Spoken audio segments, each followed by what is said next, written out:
Here, what's up, guys? Happy Saturday! Oh my God, Saturday, last day of the week. Yeah, it is. Anyway, only 3 games of NBA on today's DFS main slate, and of course, there's March all the way madness right now. It looks like there's UFC in the timeline. Last day of some video game season, but yeah, the March Madness thing is really taking off. Baylor is clogging the feeds right now. I'm Gun, twitter.com/Gundacker, joined today by the coach, who coach, you before I went live, you said you were scared to look. I think it's safe to look now. I think. I'm not sure. Are you good? Are you frozen? I just see a frozen smile. Oh, your mic is muted, coach.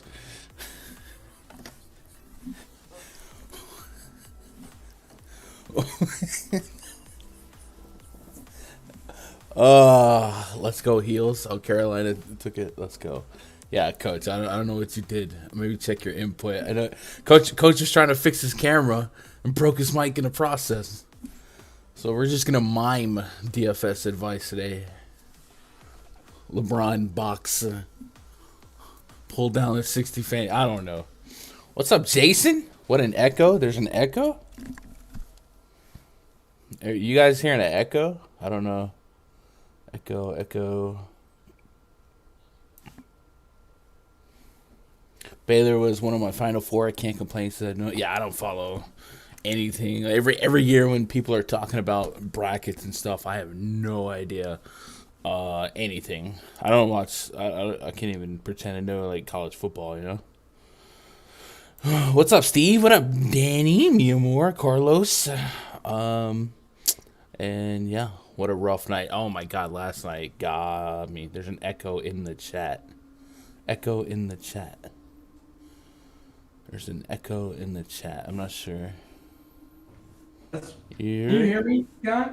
Yeah, now I can hear you, but it sounds like you're not using the mic that you prefer to use. I'm not, because I could not get the other one to work. Am I okay? Sounds like you're in the bathroom, and I'm like at the sink. We were messing with those settings beforehand. I think it jacked me up, man. Yeah, it did. It did. You want me to reset? I mean, yeah, it would probably be a much better consuming experience if the mic's more important than the video, really. Okay, I'm working on it. All right, you're good. What up, Jermaine? Giannis is out. Oh boy, so that game's just getting all kinds of weird, huh? Are you sure? Did that just drop? Let's see. Underdog. I saw Cat got downgraded. Yeah, Giannis just got rolled out. Cat's out. Jesus H. So that early game's could be wild. Now that's not on the main slate. So, but if you guys want to go grab action on PrizePicks or prop bet, it certainly would immediately bolster usage for Chris Middleton, Drew Holiday, guys like that. And then if Cat's sat, D. Russ and Anthony Edwards certainly pick up a lot of slack. So it could be a fun game now as you take out the 2 best players and one of them exponentially the best player in the game. But yeah, that's huge. Let me double check the Discord, make sure everyone is aware. But I'm sure everything's been pulled off board and it'll be adjusted. What up, Keith Gordon?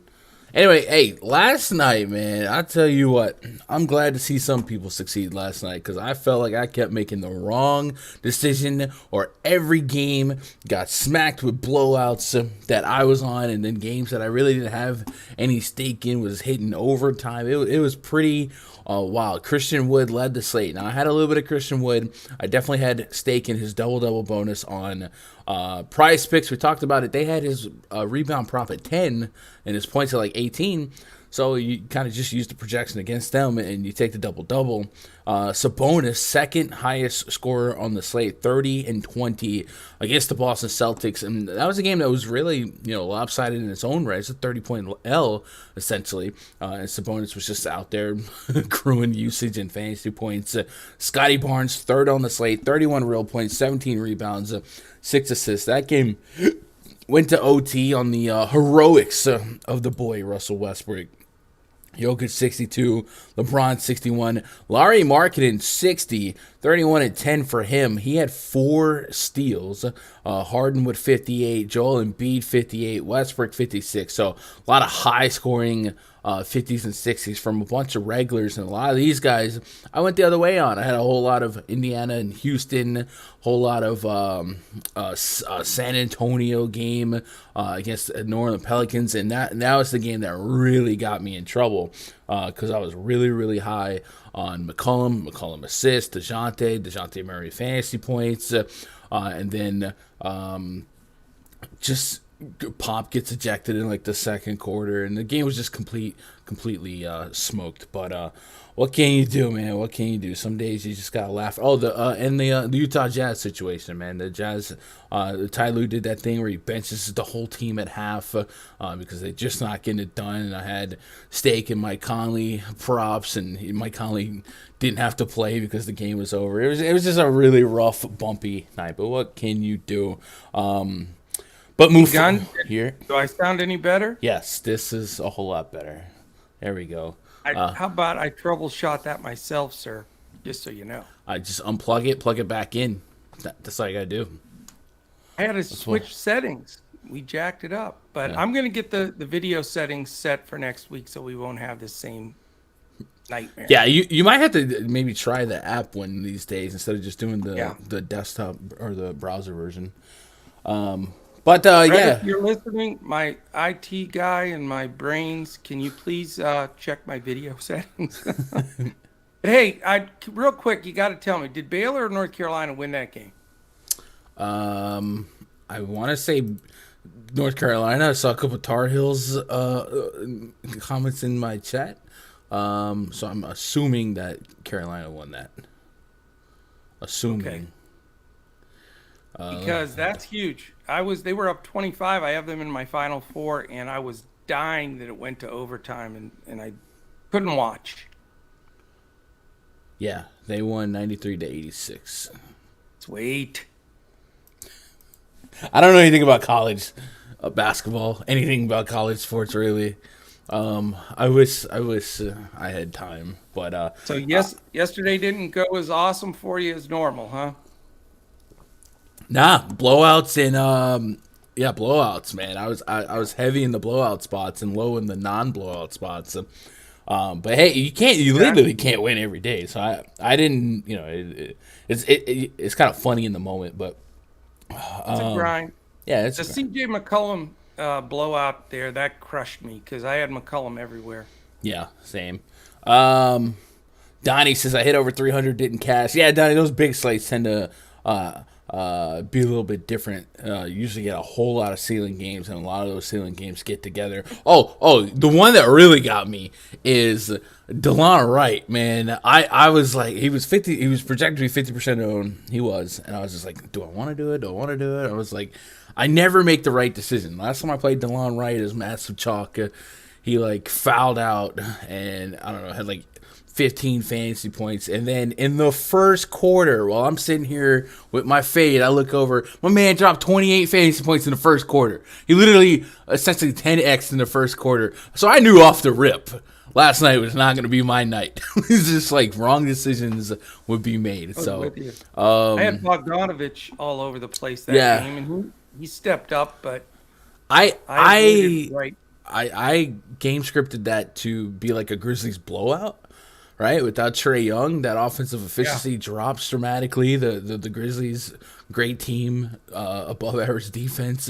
I just didn't think the Hawks had that in them without Trae, so they stunned me. So I literally sometimes you game script stuff and it goes the other way, right. And that one went the other way because DeLon Wright had like 5 stocks or something early on. I was just like, yep, it's gonna be one of those days for old gun. Old Gunny. Good thing about DFS, fresh slate today, brother. Always tomorrow. And, at least Correa doesn't go to a contender to knock us out in June. So I'm happy. I'm happy about that. Man, what's up, Emerson's baby Gap shirts? It was up Gun and Coach last night. It was a crapshoot. Jason Holland says it's not NBA anymore. It's a National Blowout League. Yeah, man, that's the ugly part about some nights the games get a little bit lopsided, and Coach Pop did that thing where he tried to get ejected, get the team a little energized, a little baseball trick. It didn't work. Didn't work. And then Ty Lue did that thing where he benches everybody, and that didn't quite work either. But we've seen that work for Ty Lue earlier this year. Oh, man. What up, Plan B? What up, Trawwall? Always nice when you know off back that your night was ruined. Yeah, don't have to swear. I was literally making like my single entry late swaps because there was only one game at lock. I was like, all right, I want these 5 guys in my single entry, so I was trying to late swap. And then after that second set started, I look over and I see in single entry, DeLon Wright's like 70% owned. And then he just breaks the slate in the first quarter. I was like, oh, I don't even have to worry about late swapping because I'm dead in the water, so I can enjoy my night. What can you do? But yes, if I'm going to tank, I'd rather tank early, man. Herter was a bust. Herter got hurt and then came back. I think, or did he even come back? I know he got hurt. Missed out. Come back. Yeah, he came back.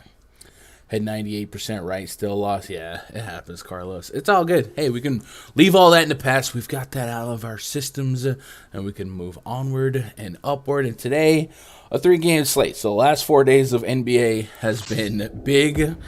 12-gamer, 1-gamer, 12-gamer, and now a 3-gamer.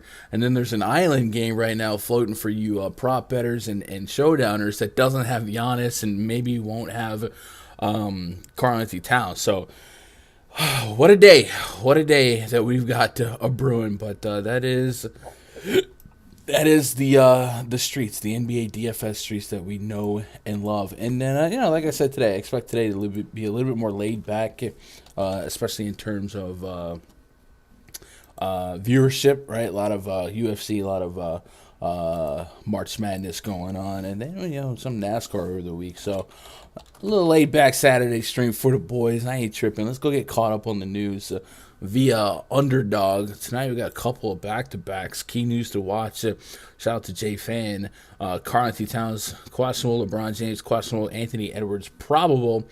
Cade Cunningham, probable. KCP, questionable. Jared Vanderbilt, questionable.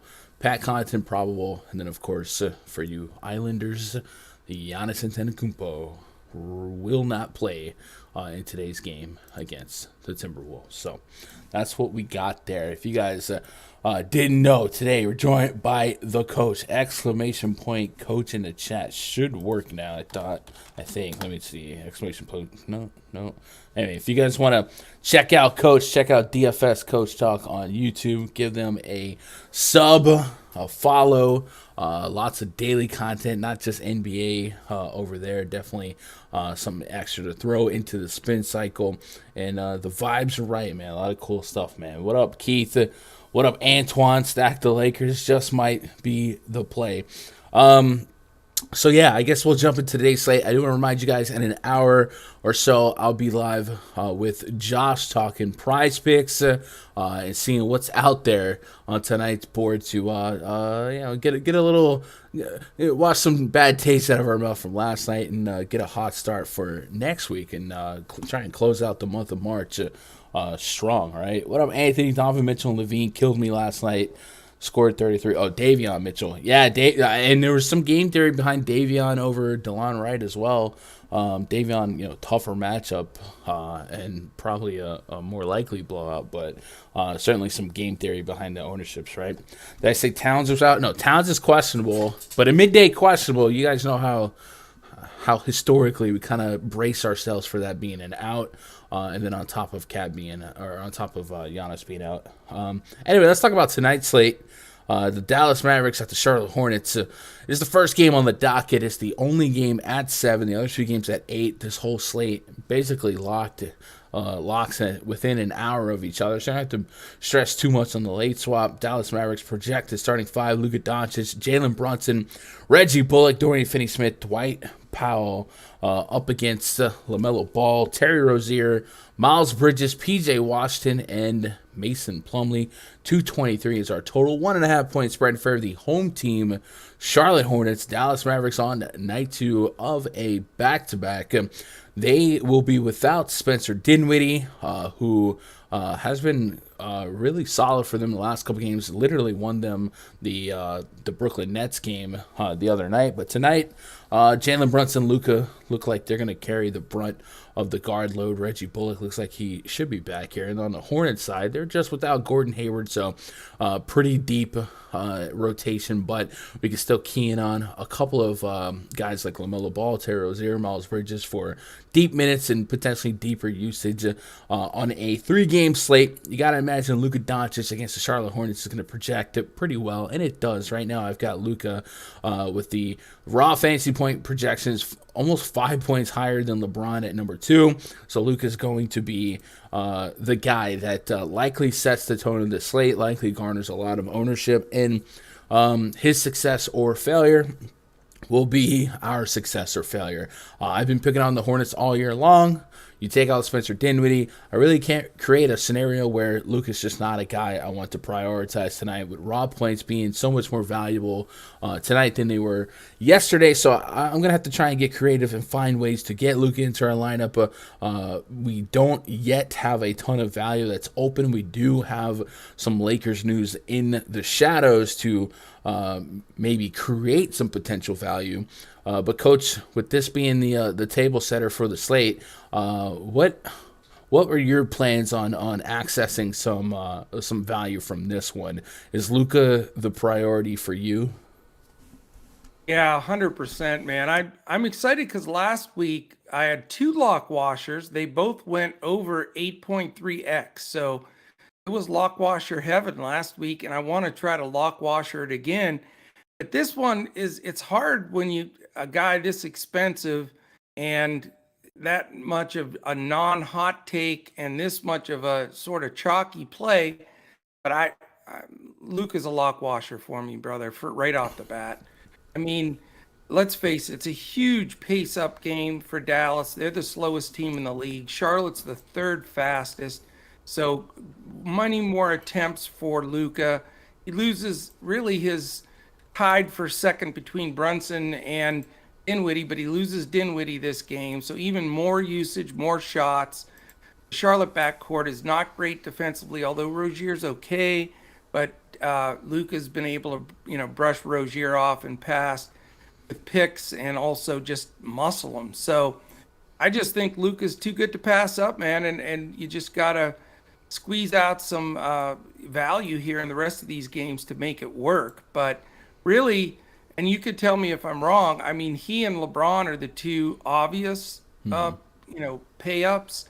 And knowing that it's a back-to-back also for the Lakers, LeBron's always questionable. But, I think Luka's the play, and it's going to be hard to chase whatever number he lays out there, Yeah. I think I definitely want to find every which way to make Luka one of my highest owned players tonight. Even like a bare bones min 60 fantasy points is certainly going to be live to be impactful in rosters tonight because raw points being that much more valuable. So I'm in on that. I'm in on Brunson without Spencer Dinwiddie. I'm actually getting a really strong projection on him. Like I said, I've been picking on the Hornets all year. So it might even catch me using some of these Mavericks as a potential value. So this reminds me of the Rockets game. Not quite as bad defensively as the Rockets are the Hornets, but they're not good. One of the things I like the most about this matchup is the unstoppable force, immovable object, where we bring the slow-paced Mavericks, who have the slowest pace in all of basketball, and we are able to give them one of the fastest implied improvements in possessions here. The Charlotte Hornets have been top 3 in pace, so more possessions and a little bit more speed to those possessions. So I actually tend to like a guy like Dwight Powell. My only pushback on him is yesterday we saw Marquise Chris get activated and be part of the equation again. Chris, of course, a high foul guy. He played 8 minutes, 2 fouls, so maybe it's not going to be a big part of the minute scheme going into this game. So maybe I can lean on a guy like Dwight Powell once again. I know Dwight Powell is an uneasy click, but I was all over him in that Houston game. And he dropped 50 fantasy points, and I know that's an outlier, right? This is a ceiling outcome here, but I would say there are some similarities in that spot to this spot. It was just a incredibly pace up spot, and I think I do like the thought of Dwight Powell in pace up spots. And I'm looking through this schedule here. We don't get them a lot. The Mavericks, that is, in a lot of pace up spots as of late.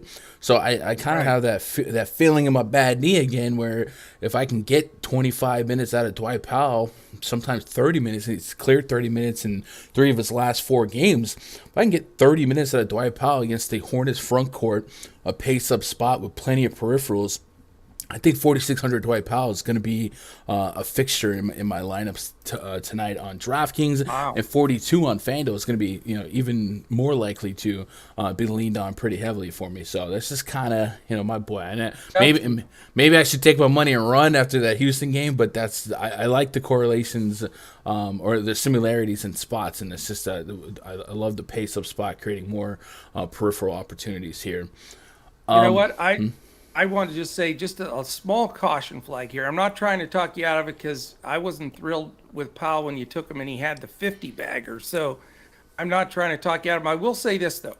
Marquise Chris' last game was his first game back, only 8 minutes. I think he gets a good 15, 16 minutes today. So that hurts a little bit. Maxey's going to be in there quite a bit for the defensive matchup purposes, because with Bridges and Washington and Plumlee, that's a big front line that they have to defend. And the second thing is, I watched that entire game yesterday, and poor Powell, man, he got beaten to death between Embiid and Harris. Harris kneed him in the not so fun area. That was like they had to review that one. Then he got smashed in the face twice. I mean, he just got beaten to death and ran hard. So I don't know if he's feeling all fresh and chipper today, really. So something to throw in the mix, but I agree with you on Brunson. He is certainly, it's going to be the Luka and Brunson show offensively for Dallas for sure. Yeah, I definitely think they're going to have a hand in a lot and probably overlap to play pretty much every minute of this game. So it makes a lot of sense to look at those guys. On the Hornets side, LaMelo Ball continues to be on the south side of 9K on both sites. And that has been a very mixed bag of nuts in terms of results here. I'm a sucker for playing LaMelo at 8,300 on FanDuel.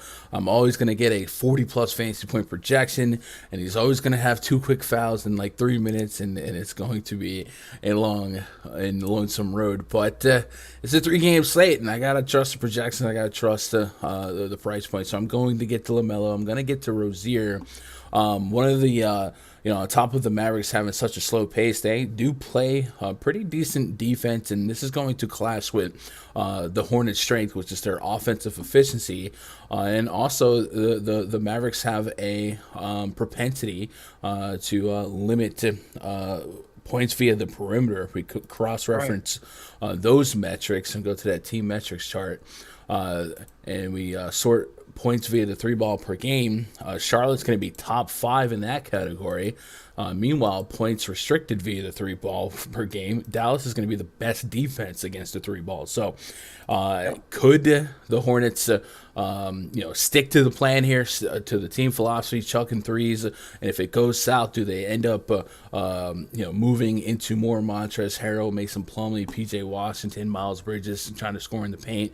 It's very possible. So I say that to say this, with that perimeter shooting matchup being tougher than usual, what are your thoughts on Terry Rozier, who a lot of times when Rozier's having those slate-breaking games, he's going nuclear from behind the arc, and if this matchup's going to be a little bit tougher, 8 threes, 13 threes, 9 threes in a couple of his last outings, we have a lot to ask at 8+ K. I want that 40, 50 fantasy points.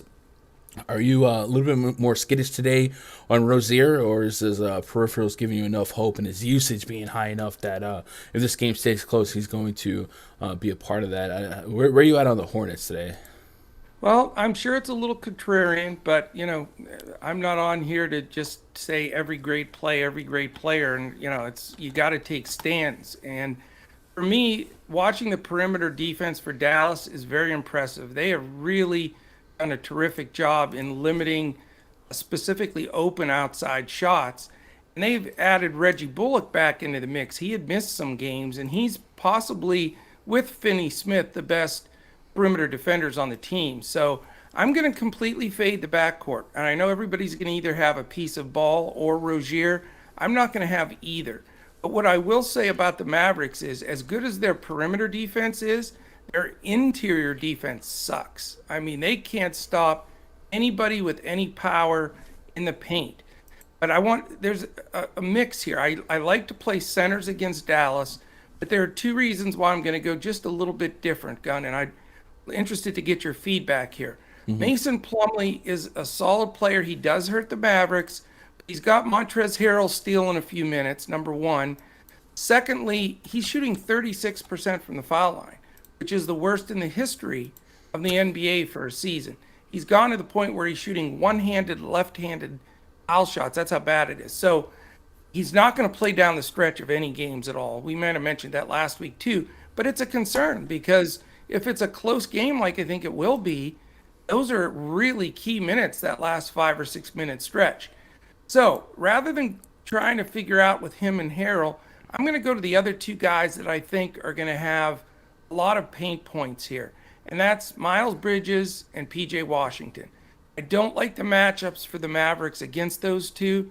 Finney Smith's going to be muscled by Miles Bridges. I'm not sure how they're going to guard PJ Washington. So those are the two guys I'm looking for to exploit that interior poor defense of Dallas.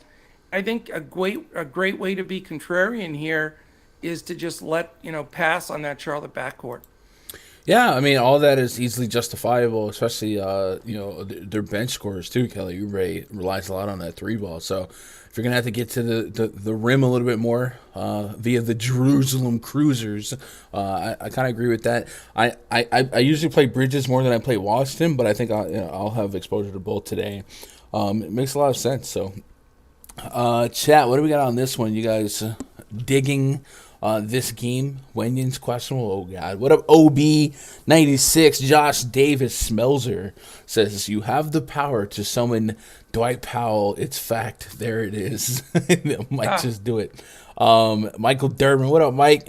Some unders on LaMelo on PrizePicks might be in the works. And PJ has been losing minutes to McDaniels. Yeah, that's the Hornets are frustratingly healthy.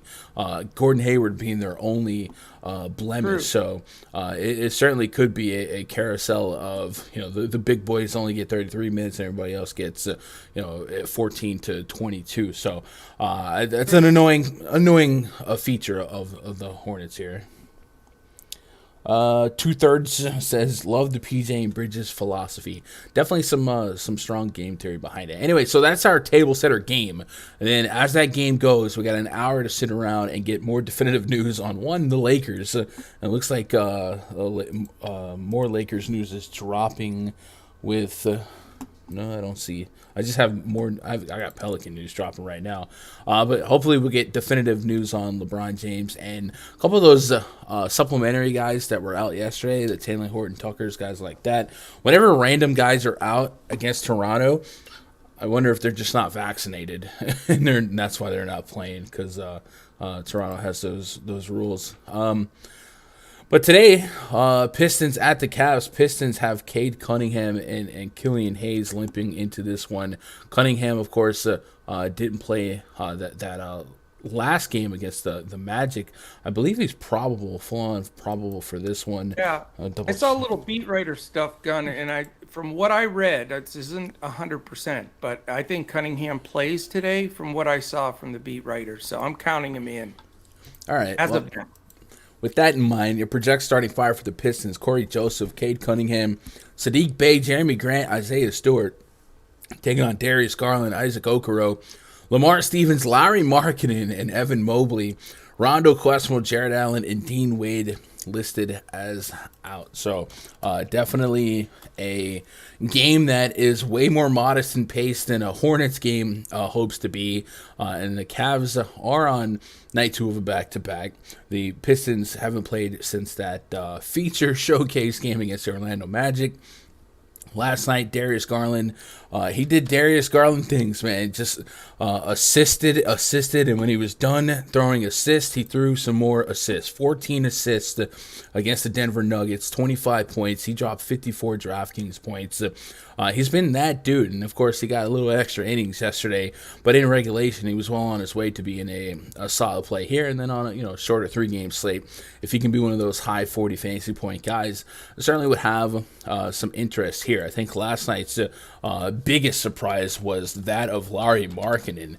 Markkinen dropped himself 50 fantasy points, maybe a little bit of point chasing here by the field if he picks up a ton of ownership, 10 rebounds, and 4 steals on top of 30 real points led him to a 60 fantasy point game. With that said, he's only 5,900, and that's one of those price points where I'd be satisfied with 30-plus fantasy points, and I got him for about 36 right now, so I'm happy with it. It might come at an aggressive ownership tag, but I'm probably going to get to him yet again. And then Mobley, I like the matchup today more than the last 2 matchups for Mobley. I was pretty skittish on foul propensity and perhaps Joel Embiid and Jokic drawing him into fouls. He didn't really get into trouble too much yesterday against Jokic, but against Embiid, he did hit 5 in 31 minutes. So you see when he's not wrestling with foul trouble, he's getting big minutes in the absence of Jared Allen, and we saw 40-plus fantasy points out of him yesterday. So today, I could probably go back to the Mobley well. I'm getting a really strong projection on him at 40-plus. I'm actually, my early projections are really suggesting that I stack the Cavs, especially on Fanduel. 8,500, Darius Garland's getting a 40-plus fantasy point projection. Larry Markkinen at 6K is getting over 36 fantasy point projection, and Mobley at under 8K is getting over 40. So my projections really like me to walk away with 3 Cavs on Fanduel today. On the Pistons side, assuming that Cunningham is a full-on go here, on the other side of the, or since this side of the All-Star break, Cunningham has really put together a really solid campaign where it's just all coming together. The usage has been great. The 20-plus real points a game has been great, and the assist rate has been pretty rock solid. So I know Sadiq Bey had that spike game. Remember, no Cunningham, no Jeremy Grant went a long way into creating a path for that to happen.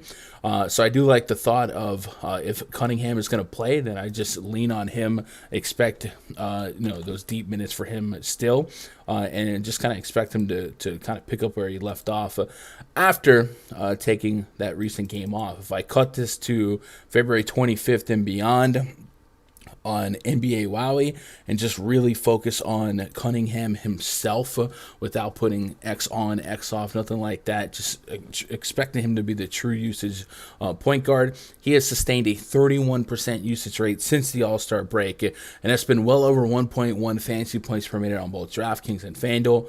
And a 26% assist rate. So a lot to like here on Cade Cunningham. I'm getting a 40-plus fantasy point projection on that. Again, the Fanduel price point makes him even more lucrative for that return, essentially coming in 5 points less than Darius Garland while being $1,000 less. So in the interest of X value, 5-6X value, definitely profiles pretty well. Sadiq Bey, Jeremy Grant still have great cases at their price points to be heavily involved for 30-plus minutes. So there's in a weird way, a lot to like about 2 of the slowest pace teams on this slate going at it. Because of their price points and because of some deeper minute projections pre-flop than some of these other spots have. Coach, talk me off of this game, because right now I think I can stack it on a 3-gamer and wouldn't even hate a 3v3 at these price points looking at my projections. It's hard to talk you off it because there are a few reasons why I sort of like this game as well. I think there's no denying the fact that Detroit's the only team of these 6 teams on the main slate that didn't play yesterday. That's an advantage in the NBA. It's a bigger advantage than people give it credit for. Especially The second thing, when the other team pardon me? goes, especially when the other team played overtime, right? Exactly. And the other team was in a super hard fought game, overtime. They played really hard. The place was buzzing. That was a fun game to watch. But yeah, definitely a little gas there. And on top of that, it's even magnified because really, possibly their two best players, definitely their best player in Cunningham and Grant, didn't even play that last game. So they've had an extended rest. So they're very fresh. That is a bit of a concern.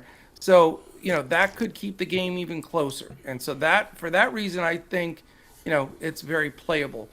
The thing I will say though is Cleveland's pace is so slow at 28th. They're going to try to slow it down even more. Bickerstaff's a really good coach. He's going to try to limit possessions a bit. Detroit's going to do the exact opposite. They're going to push the ball hard, try to take advantage of fresh legs and young legs. So you're going to have a real dichotomy of strategies here between these two coaches. But I will say too, Bickerstaff on a back-to-back like this against a lesser team, if they get any kind of a lead at all, he's going to use his bench. And the Cavaliers have a nice bench now, with Kevin Love and company coming off of that bench. And so there's risk reward here. Does Detroit keep it closer because they're fresh and Cleveland just played an overtime game? Or is it, a scary game because Cleveland is going to try to use more of their bench and could get a lead? So I wish I felt super comfortable about one way or the other. I will say this, though.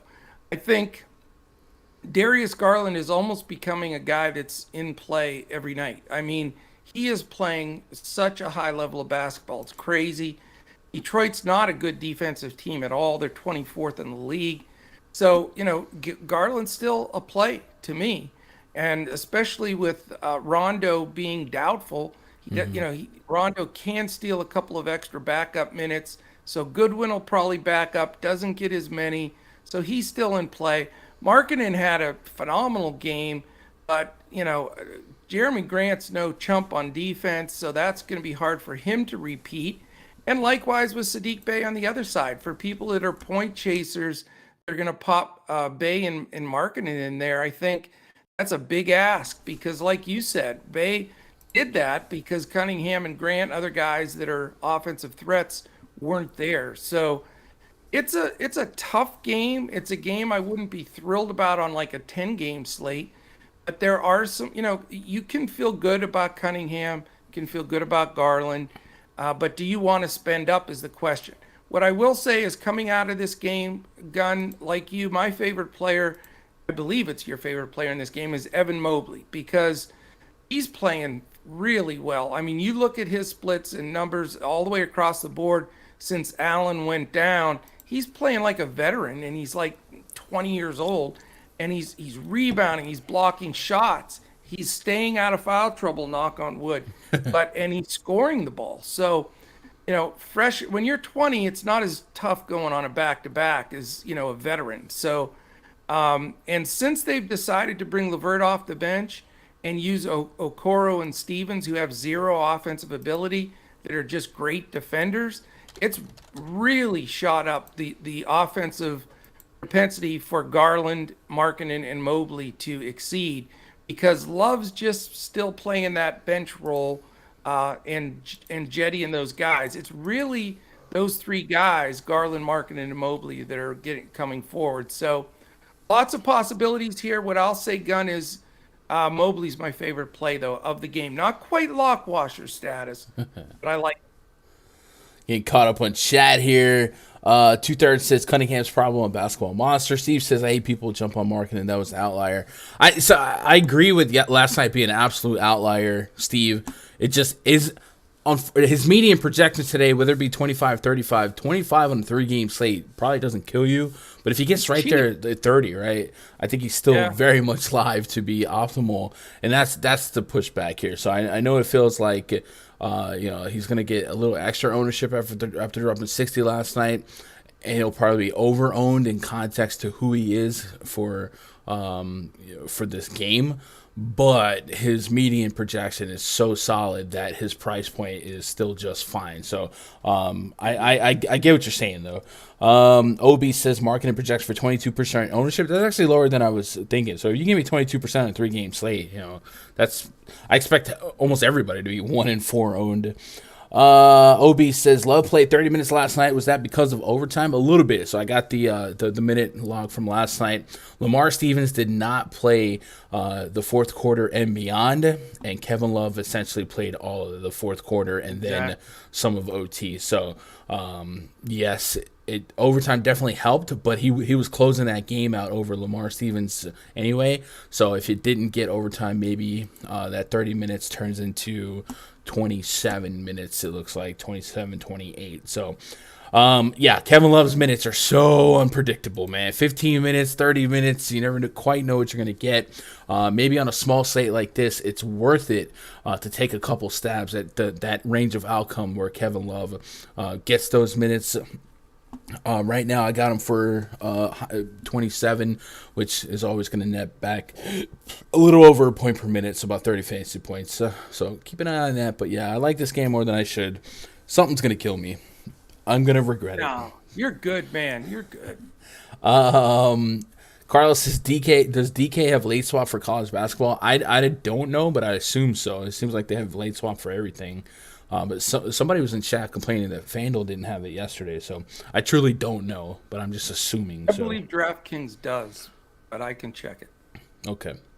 All right, we got one game left on the docket. Chat will remind you guys, after this stream, I'm going to be live on a separate stream, but on this channel with my buddy Josh, the mad scientist. We've got some redemption to do for some of these bad beats that I don't know if I can call blowouts bad beats, but it doesn't feel great when a blowout just like completely suppresses and suffocates a book of what I was into. But so yeah, if you guys are looking to attack the PrizePicks board tonight, me and Josh will go over probably every game and some of the props that are available for the board tonight. That'll be following this stream. If you stick around on this channel, it'll automatically direct you to the new one.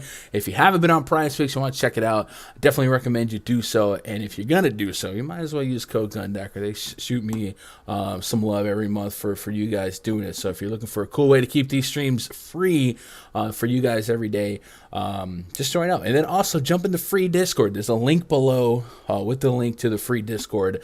And a lot of you guys have been in there sharing your cards, even past NBA. I saw a lot of you guys working on college basketball cards and all that good stuff, and a lot of successful screenshots. So that's the beautiful thing about cultivating a community like this, man. You guys are helping each other eat, and the grind is real. So I love to see that. It makes me proud.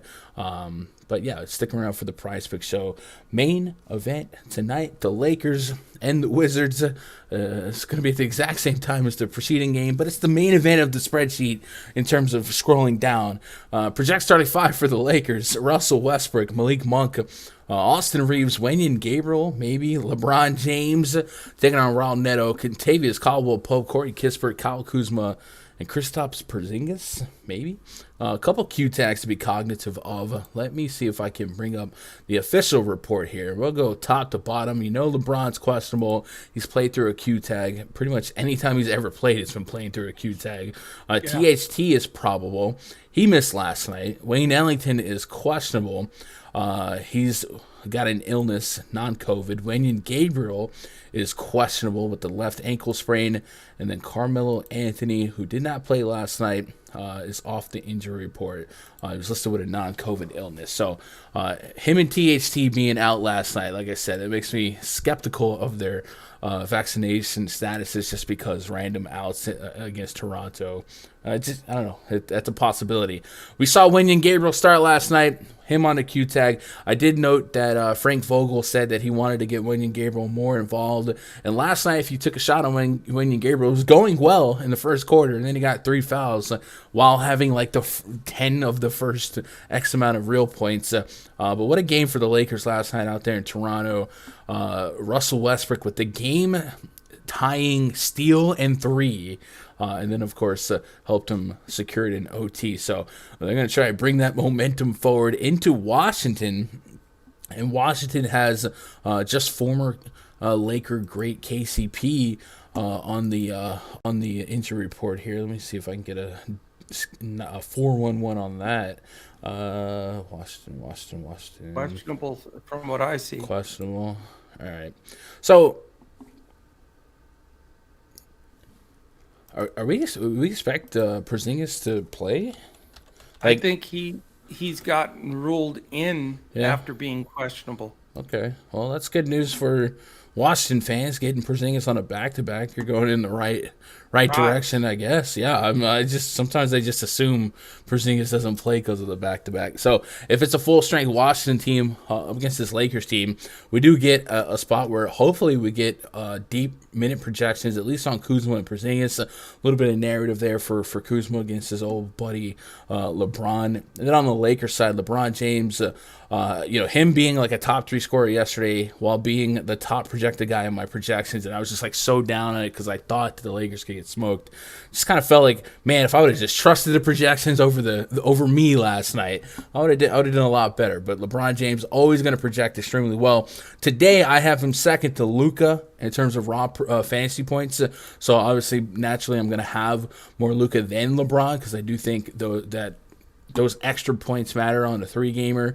Every inch counts. Just a $400 difference between Luka and LeBron on DK, and just a $200 difference on Fanduel. So if it comes down to a 1v1, I'll probably lean the Luka side, just a more plus matchup.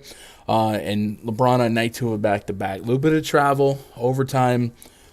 Their wins and losses don't really matter that much, right? They got a destiny with the play-in, right? So you do wonder if sooner or later Vogel and the Lakers got to hit that caution button and just kind of get them ready for the playoffs. But at the same time, last night was such a good win for the team, something that they needed to experience. That I don't know. You just wonder if they try to roll it through, but. Coach, what are you doing with this game? Is LeBron James second to Luka for you as well? You prioritize more Luka today? Yeah, Luka's definitely a number 1, and LeBron though is secure number 2. I think those two quite a bit higher than anybody else projection-wise for me on the slate. So LeBron is definitely very, very tempting. There's no question about it. The problem is that I have is it was an overtime game. They had to, when you travel to Toronto, it's tougher. It's a little bit longer of a process. They get into Washington. It's just a tough back-to-back for them coming in. So I don't know, like you said, I don't know if Vogel just his chips are all in and he's going to roll, these guys as long as they can. But it seems like if there's ever a game that LeBron, gets 5-6 minute reduction in minutes, it would be a game like this. So that scares me a little bit. The Westbrook playing a little better back in Washington where he did real well, when he was there. Maybe a little, narrative there for Westbrook. Makes it interesting, but, my decision's going to come on LeBron or not if I want to commit to that second high-price guy, which I'm not convinced of. I have a question for you, though, Gunn, before I break the rest of this one down, because this is my dilemma. With Porzingis playing, which we expect him to now, do you think Dwight Howard makes an appearance in the starting lineup to guard him? Dwight Howard revenge? I don't know about revenge, but I know that he gives Porzingis a lot of trouble. And, I mean, if they don't play Howard, that means LeBron has to guard him. Yeah, they always say it's a matchup based decision here, so I definitely think it's reasonable to think that Dwight could start and try to put some size in the paint on Porzingis. I also think it does matter. I guess with Melo being active here, it's either the LBJ Stanley Johnson or the LBJ Dwight. I don't know. I guess he could. I could be dead wrong, and Howard might not play a minute, but I just think he may get the sneaky start here to guard Porzingis. It's just a gut feeling. but we'll have to keep our eyes open because it does affect things because that scoops some rebounds from James, and that's another notch of why I couldn't possibly avoid him. I'm just it's a hard call. So I'll say this: I'm scrolling through his game log, and I only have one instance in the last 3 months. The 9th and the 10th, 10 to 17 minutes, and then there was January, February. Let's see. February 2nd and 3rd, 11 and 10 minutes. I guess basically what I'm saying is there's not a lot of back-to-backs in his game log where he logged, or just not a lot of back-to-backs in his game log, and the two that there were, especially the most recent one, is 11 and 10 minutes, and last night he offered 24 minutes. So maybe that's something they keep him off his feet, but I mean, if it was me, yeah, I'd probably throw his size down there and see what the worst that could happen. So I don't know his cardio level, is how much wind he's got, but that's a lot of minutes last night, and he hasn't played a back-to-back with those amount of minutes, at least in the last 3 months, but probably all year. So something to keep an eye on. But Porzingis, so I'll tell you, if he doesn't, who's gonna? Porzingis is gonna shoot over the rest of those guys, right over the top of them. Would think. Well, that's what I was going to get at. Porzingis is not on a minutes restriction, but we still haven't really seen him flourish for like a 30-plus game. 29 knocked on the door and 29 against the Knicks. So I guess he's getting right there, and that came down to the wire. He also had 5 fouls in those 29 minutes. 7,500 though on DraftKings. I do feel like I'm paying for a glass ceiling with a minutes limit that isn't there, but it is there, kind of, sort of, really, but not really, huh? You get it? Right. What do you do with Porzingis at 75 on both sides? I'm leaning on using him once I see the lineup. I mean, if Howard's not starting, I think you got to play Porzingis. He's gonna get the rebounds. He can play back-to-backs. If he's playing, he's playing. Either he sits or he plays. There's not much in between. Yeah. He's not a tough guy that's going to grind it out and just get some minutes. There's no restriction on him. He's going to shoot over people. He's going to get rebounds.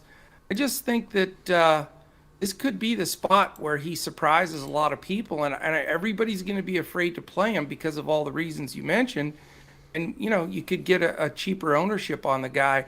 And remember this, the Lakers are 6th in pace in the league. They're going to push the ball a decent amount, even though they played last night. Their game is to push the ball, and Westbrook will do that regardless. He could play every 7 days a week, Westbrook. But, I think Porzingis is definitely in the conversation for me. All right. So and I hate Porzingis. Right. I'll tell you right now. Looking at Ask Dirk about Porzingis. Looking at it, so Steve in the chat says Porzingis has had a lot of foul trouble or blowout. So looking into that, especially against the Knicks game, he had 4 fouls halfway through the third quarter. When he checks into the fourth quarter, he didn't get it. He didn't get his 5th foul until the end there. He just had like a random cup of coffee for a couple minutes in the fourth quarter. Well, let me tell you this, Gun, because unfortunately I got to watch a lot of Porzingis with the Mavericks the last few years. When he plays against good, competent scoring centers and power forwards, he does get into foul trouble at times. But I wouldn't call Wenyen Gabriel or Dwight Howard or whoever the heck they're playing at their bigs competent scorers. So I don't think that will be as big of a problem in this game. They're not going to put him on LeBron or anything. So he's going to be able to just float around in there. Man, didn't the Wizards just play the Lakers? They did. All right, let's see what the Lakers threw out that game. Lakers did not start Howard that game. That might have been the game Howard had a family thing, but I'm not sure. They started LeBron that game, and that Porzingis started that game. So I guess they try to run that back. Porzingis in that game, 2 fouls in 25 minutes. Definitely had a cap in that game, though. I don't think that cap is there now. So it's not an easy call. I mean, it could just sink or swim. Okay. Well, past Porzingis and past LeBron James. Fired up. Last night, Russell Westbrook had a game, and tonight Hey, if we can chase Lowry marketing points, how about $6,900 Russell Westbrook today, who's always projected well in my model, and I've kind of had to grow numb to the projection, but 6,900 is awfully cheap price point. It is cheap. Just on a 3-game slate for what he did, and obviously if LeBron James ended up not playing this one, it's going to create a lot of ownership on Russ here. It's just a cheap price. What do you like beyond Porzingis and LeBron here? Is Russell Westbrook on your radar despite despite of last night? And then if we start entertaining game scenarios of no Melo or no LeBron, do we get to Carmelo here, or do we just kind of leave the rest of the Lakers alone with the Aaron shot on like a Malik Monk or something like that? Well, the bottom line is, first of all, if LeBron for some reason doesn't play, then, it's like flush this information down the toilet and start over, because it changes everything. All of a sudden, Russ Westbrook, Carmelo Anthony, these guys are the best plays on the slate. But I think LeBron plays. I mean, he's literally, like you said, been questionable like 25 games in a row. I think he sat once. So I'm expecting him to play, but even if he plays at that price, Westbrook's a decent play. I still think the narrative's there a little bit in Washington, because remember, he was phenomenal down the stretch last year for the Wizards, and they were really, he and Beal had the crowd there fired up. I think that matters to Westbrook. He's an emotional, heart on the sleeve kind of player, and I don't think he ever gets tired. I don't think I've seen a guy sweat. I mean, he just plays. So I think Westbrook's a decent player. I'm not going to fall into that trap of players, of chasing player points, though. I mean, if you're loading up your lineup with Sadiq Bey, and Russ Westbrook and Lauri Markkanen, you're really, swimming in pretty deep water there. But I can see Russ at the cheap price. It makes sense. And he's really the only other guy that I like other than LeBron on that side. And then on the Washington side, like I said, Porzingis, we'll see what the lineup is. Kuzma, he plays harder against the Lakers. I don't care what anybody says, because LeBron's, his idol. That was his team. The Lakers gave up on him. It's in Washington. Having Porzingis in there squeezes a little bit of usage from Kuzma and offensive efficiency, but Kuzma's still the best rebounder out there on the floor. Porzingis, although he's 9 feet tall, isn't a great rebounder. So, it's worse when Gafford and company are out there for Washington for the rebounding side for Kuzma. But alongside Porzingis, I like Kuzma's prize picks over on rebounds, and I like him, to get some extra fantasy points for that. So he's not cheap, but he's way down from where he used to be. And I think he's in play. That most recent game for Washington against the Lakers, a couple games back, Kuzma 23 points, 7 boards, Porzingis 14 points, 14 boards, and Corey Kispert 21 points. Something to keep an eye on. They didn't play a big against Porzingis. That was the big reason. That's why I think they may adjust to that. But we'll see. Hey, that was the game LeBron James dropped 50 real points. And my boy Obi says, I think LeBron needs 20 more points to pass Karl Malone on the all-time list. And that, to me, the LeBron legacy stuff is the only reason this dude's out here playing, man. Because, like I said, they're on a destiny with the play-in game. So right now, we just might be seeing LeBron go out there and just trying to inch closer and closer to all-time records. So, yeah, I guess I'm with you. We got more games where LeBron plays than he doesn't with that Q tag. So, just kind of go after that. But, let's get caught up on chat. I will be getting out here in just a minute. My boy Josh hit me up, said he's about 10 minutes behind, so I'll move the PrizePicks stream back at 15 minutes, so we'll be fine. And then we'll go do that. Getting caught up on chat here. Steve says, one problem is Gabriel is center only on DraftKings, but at minimum, hard to ignore if he starts the game. Per minute, he's been crushing it. If he's foul prone, at minimum, you got to consider him, right? Mm-hmm. If he's in. Yeah, on the 3-game slate, you pretty much consider everybody. 3K, my goodness. Antoine says Russ is going to crush, especially on a back-to-back. He may be relied upon more in the game since with the old man Braun taking a backseat kind of. Maybe Antoine, maybe. I just think the price point on Fanduel. Like on DK, if you don't want any piece of Russ, I don't blame you. No. It took a little bit of overtime to make him like a super smash. But, yeah, me and Josh kind of discussed it yesterday, and Josh was a little bit more on the narrative than I, but Russ has definitely been – he's been feeling it. He's been hearing it. He was in the streets of Toronto getting it, and then Drake was courtside yesterday. This is an incredible picture of Drake just being got that shock face, like that Paul Heyman Undertaker streak over face when Russ did what he did. Just a glorious picture. I might have to put it up on my wall. You're right though. It's site specific. Westbrook, put him in on FanDuel, too cheap. DraftKings and Yahoo though, not so much. Yeah, a little piece of news here it is important. Reggie Bullock just got rolled out. Oh, no. So, with Dinwiddie already being out. That means they're going to start Josh Green. Good God. Dwight Powell lives. Let's go. No, yeah. Well, you got to play Doncic and Brunson now because the fact that the other four guys that'll play are inept scorers, yeah, that stinks. Yeah. Don't play Josh Green though. I mean, I just want to be able to run back my Dwight Powell infatuation and live to see another day. Well, hey, that helps a little bit for your Dwight Powell 50 bagger, but I doubt I have the guts to go there though. I ain't no punk. I mean, honestly, it's not like there's like money to spend at center today. It's not like Jokic and Embiid. You know what I'm saying? Evan Mobley. I mean, yeah, but I could play him at power forward, right? Like it's just. Yeah. I mean, I could also play Powell at power forward. I think. Dwight Howard start out of nowhere, maybe. I'm not playing Dwight Howard. He'll just get thrown out or ejected or something anyway. So no, you can't play Dwight. Not on cash anyway. Not a bad GPP shot if he starts. Maybe. I tell you, I don't play cash, man. My cash games are PrizePicks.com now. I don't blame you. But anyway. It's a tough game. It's a tough game.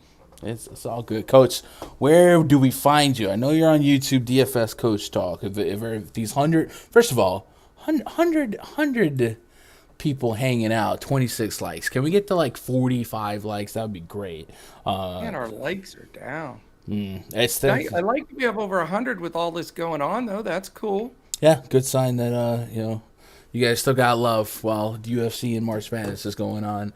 It's about to really pick up in 2 weeks with baseball. There's going to be that overlap of content where I just don't sleep. I'm with not you, sleeping. Man. But I'm with you. Where do the people get at you? For it, though. Yeah. You can find me, by the way, or you can find my whole team at DFS Coach Talk on Twitter. I'm personally at Joe Sarvadi, JoeSarvadi. Again, you can find us at dfscoachtalk.com if you're interested in checking us out. Sundays, I'm always here as well. If you want to join us, I'm actually have a new person I'm doing my Sunday pod with, Gundacker, and she is a longtime member, Deb, with our Coach Talk group, and she is so sharp on NBA. So it's really cool to have a woman in there in DFS. So a big step forward for us there. She'll be joining me on the Coach Talk pod tomorrow. And I will mention, once I get these straightened out on my Discord, I am going to be going live soon rather than the recorded podcast. We certainly won't butt heads with Gundacker because he's the man. No. We'll be either before or after, somewhere around. We'll be putting that information out as well.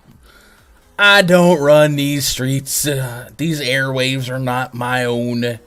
Whatever works for your schedule. Man, respect. It's old school and young blood. We gotta survive together, man. I feel it. Chat, make sure you guys are checking him out. We'll be back in just a little bit, couple minutes. Myself and Josh, the mad scientist of these props, man. We're going to try and find some PrizePicks angles for tonight's slate. Twitter.com/Gundacker. No. So I say no stream tomorrow, but I did get permission to work tomorrow since Thursday was one game. We'll see. Maybe you guys bring the fire. Maybe. But definitely Monday, big content week. We got 3 odd stand videos. We got daily PrizePicks videos, the daily first look from Josh, and the streams every afternoon. Whew, it's getting thick, man. I appreciate you guys hanging out on a Sunday. I'll be back just a couple minutes, Coach. As always, a pleasure. Chat, good luck. God bless. And go win some money.